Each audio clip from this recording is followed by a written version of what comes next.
How did y'all feel like seeing that? Like, all right, y'all doing y'all thing, but then Bobby's like going ham. It's almost like he got rewarded for yeah. Did y'all regret? No, just young that was too much in our head. Nah, he didn't get awarded. He earned it. We felt it. We felt the success. Just a great record. Don't Be Cruel, Prerogative. You know, Ronnie, Rock with You. It's just monsters. Yeah. And he was growing into his, use the word swagger, but I would say he was growing into his star mode and understanding how to record the record, make the video, translate it to concert. And then if you look at Bob, he had a nice body. You know, slim nigga, cut up. All his pictures, he ain't had no shirt on. So real niggas was rocking with him because he had a feel that was relatable and he had the joints. So he kind of slid off into the street shit while New Edition was still on the professional shit. Right. So he grew into it and he probably had something to prove to us. I think he had an undertone, so you know, that what y'all are, that. You know, we project kids, so we talk to each other like that. And Ronnie heard the album first. He said, this motherfucker's a monster.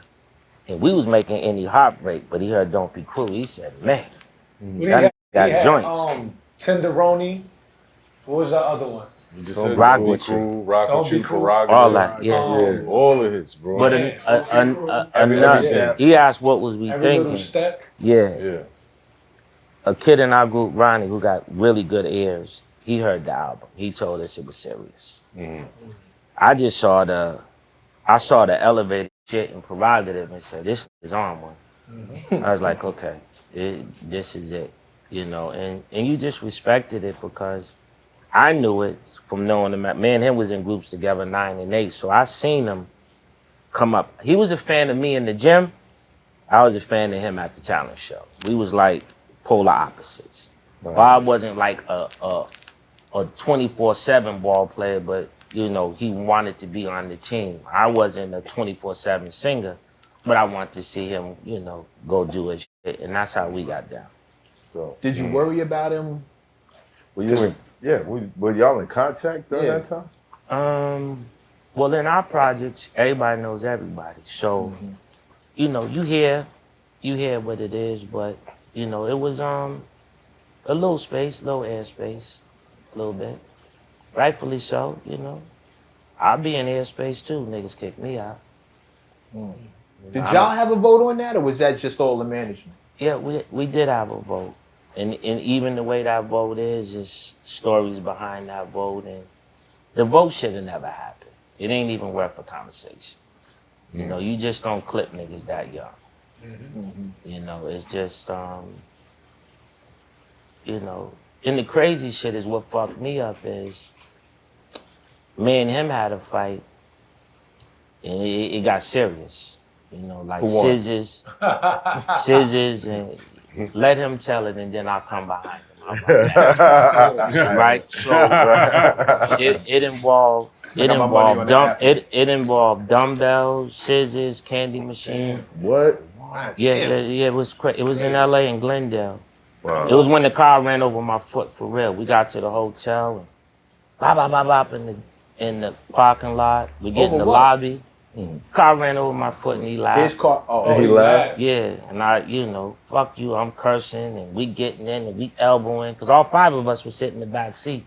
So as soon as the door opened, we in the parking lot, and then we get in the lobby. I'm trying to throw the candy machine on him. The motherfucker's too heavy. And then we go up in the room. And I'm trying to pick up a 50-pound dumbbell. And you know the Telephone Man video? You ever seen that? Yeah. Big dude Khalil. He from Newark. And he punches me. Boom, knock me into the wall. Pow, I'm hitting the door. I go down. Bob's laughing again. Right? So he laughing and shit. And me and my Leo shit, I'm getting mad. So Khalil used to cut our hair. I grabbed the scissors. I'm trying to get at him. Khalil punched me again. Boom. You know the shit in the Holiday Inn where it got the pamphlets on the back of the door? Yeah. Knocked that motherfucker down. Boom. And I fell out. and they sat me. They put me in this place, the Oakwood, for 2 fucking weeks by myself. And I'm just sitting in this room, and they just, you know, yo, we need to kick Mike out. This nigga's crazy. You know, calling my mom and. They put him in a hole. Yeah, 2 weeks. Right? No, this real talk. Yeah. 2 weeks. Wow. I'm by myself, right? And they're having their conversation. I'm having no contact with these niggas. And then one day I get the call, and they like, you can come back around.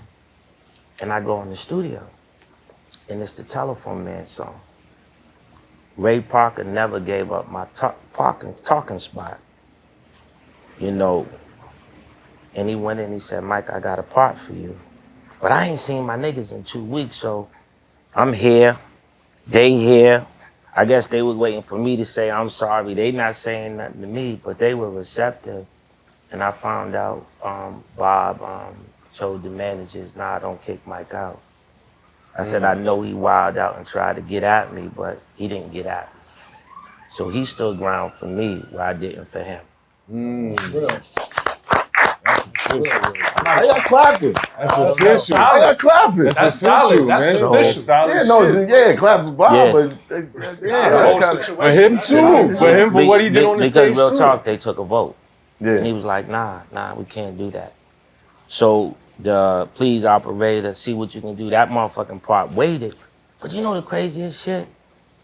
I said this to Ron. I said, nigga, you're in the studio. Handsome nigga, you know. Pretty nigga, dancing nigga. I never understood why Ray didn't just give it to Ron and the song would be done. Bob's the chorus, Rick's a verse, Ralph's a verse. Ron don't have no part. See where I'm going with this? So he's sitting in there 2 or 3 days, and I'm like, damn, I would have thought he would have did the part, then the record be done. But that day I got back, man, I walked in and knocked that motherfucker out in 2 or 3 takes. And he the only one not on the record. So that song to me is my homecoming. Real talk. That makes sense. Is that why he got the part in? Wait, we're going too fast. Going too fast. I know where you're going. Wind it back. Okay, so Bobby leaves. Voted out. Second album we just talked about. Then we go to the Right. third Go to album. the third. Yeah. Voted out. You're working on the third. Bobby's gone.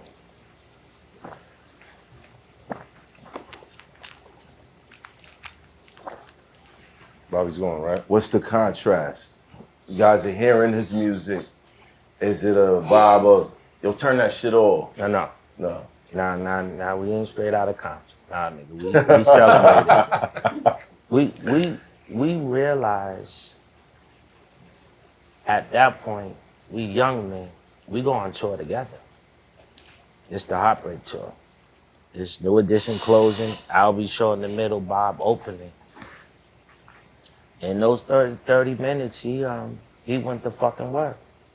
He made it a little tough for Al, you know.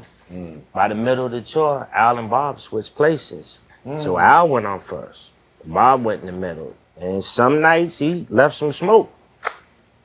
Some nights. And I know the crowd thought some nights he would peel back and come on stage with us. We didn't do it. Maybe once or twice we did it. So we walked with it. Because see, back then it's like boxing, right? What makes a good fight? The champion and the number one, right? Right. Now niggas don't even do that with yours. Niggas that are number one niggas, everybody want to separate, but when you put the number ones together, that's multiple nights, because that's what the fuck the people want to see. Right. You want to get bullshit. Take that nigga and just rehearse better. We took him with us, so he, you know, he just got better, and with those songs in the crowd, we was just proud, and we just, you know, we watched it. You know, we didn't have no feelings like that. We would watch the show and be like, God, man, this nigga's smoking. And he had the joints and he had the bravado. But by any heartbreak, you had replaced him with Johnny Gill. We didn't replace him with Johnny Gill. Johnny just joined the group. You can't replace nobody. Can't replace Fair somebody. enough. It's hot for trap turn smack rapper. Only smack rapper that you know is smack rappers. Got bars, I can hang with the backpackers. Trap star, I don't hang with the backpackers. I'm in the hood with the work, you heard. Making fiends leave earth, you heard. Got your baby mama thirst, you heard. Feel the flow, nigga, throw it in reverse. This the wave you need to surf, you heard.